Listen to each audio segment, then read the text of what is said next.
Hey guys, it is finally done and I wanted to take a video and walk through all the hard work I put into getting this setup done. My dream come true, the triple 65-inch displays with my rig. I've been racing now and iRacing for about 6 months, absolutely love it, but it drove me crazy that I could never see my left and right sides when I was in races, the number of times I would bump people or get bumped because I couldn't tell how close they were, and I had tried triple monitors, but I didn't like the feeling of the monitors being so close and kind of claustrophobic to my chassis with the chassis mounts. It made me a little nauseous, so I've always felt better when the screens are further away from me. So I'm gonna finally get this set up, and hopefully it doesn't make me nauseous. If it does, it's a lot to put back in the boxes and ship, so I'm hoping that I'll like this. But I'm gonna walk through really quick my setup and just show you what I like and what I don't like. So first up, I got the keyboard tray, super handy. Next to that, I got the Husenfeld handbrake. I don't do a lot of drifting, rallycross stuff, so I rarely use it. I'm still trying to learn how to drive the VW Beetle and use it for that, but I'm not very good at it. I've got the butt kicker down here. I've got the P1X SimLab chassis with NRG racing seat. And then I've got, this is my little phone mount while I'm driving. Just stuck it on my keyboard tray, works fine. My Thrustmaster shifter in sequential mode right now. And then I just took some double-sided tape and mounted the e-stop. And this is the butt kicker controller right here, so it's easy for me to turn the butt kicker on and off. I've got the Cube Controls wheel. I've bought the Formula One style wheel, but I'm still waiting for it to show up. I've got the SimiCube Pro, SimiCube 2 Pro, and then I bought this Apex Racing editions here. These are super cool for turning on and off your engine. Got this little button here, so just more buttons to configure for different things. I use them for getting in and out of the pits and all that kind of stuff. Gives me more options for configuring my buttons on the steering wheel. I put some mirrors right here on my chassis because I hated racing and feeling like there was people standing behind me and I didn't know. So that's just so I can see when my my kids or my wife are standing behind me laughing at me while I'm racing. What else did I got? Down here on the Husenfeld sprint pedals, my heels were getting sore from all the driving I was doing. So I found this adhesive stuff and just cut it to fit this.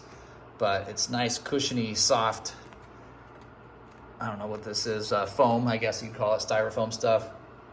And you can see I've been racing it on it for about a month now, and it's definitely getting worn, but it's super cheap, and I can replace it pretty easily if it wears out over time, but it's saving my heels a lot of pain. There's the pedals, and then I walk through, I've got this next level racing mat that I put underneath. It slides perfectly underneath the chassis. So you can just pull it out, vacuum when you want to, slide it right back under. That works really well. And then about the monitors, these are the LG C1 OLEDs. Love them. The only downside to them is that they don't have a display port, so they're HDMI. And the only reason that's a problem is because the graphics cards usually only have one HDMI port and 3 display ports. So I had to buy a couple of adapters, and it doesn't seem to have any degradation, but you can see here, this is my HDMI to DisplayPort adapter, so that I can hook up triple HDMI TVs to my graphics card. So I would have preferred if I could get TVs that had DisplayPort, but I just love these and they're a great price point. They're like, I think they're $16.50 right now on Amazon, and you can see, I mean, literally like razor thin. So that's my finger there. You can see how skinny these TVs are. Really, really thin TVs.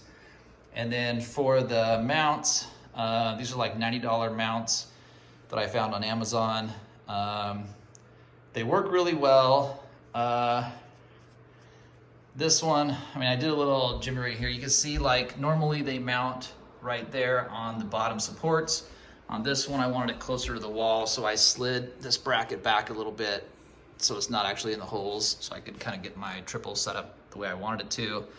These monitor stands come with this nice little shelf right here, which I use for remotes or my headsets, or in this case, I put this sound bar speaker there. So if I've got friends over and they're using my rig and I don't want them on the headset so I can talk to them, I just pipe the sound to that sound bar, and it's better than the TV speakers.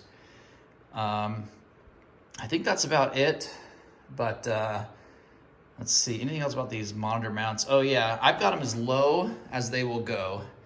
So it's pretty close, like you can see about the height comparison to where they sit on my chassis. Some people might say that the TVs need to be a few inches lower. I might agree with them, but as far as these monitor stands go, that's as low as these TVs can go with these stands. So it's the only drawback, I would say, but they're super easy to wheel around on these casters. Really easy to set up the monitor stands. Piece of cake. I did all three pretty quickly. Anyway, that's about the extent of the rig. I'm looking forward to racing with it, and shout out to Boosted Media. I've watched all your videos, love them, loved your 65 triple setup, and just trying to mimic as much as what I've seen there for my my own use here at home, and looking forward to a lot of races.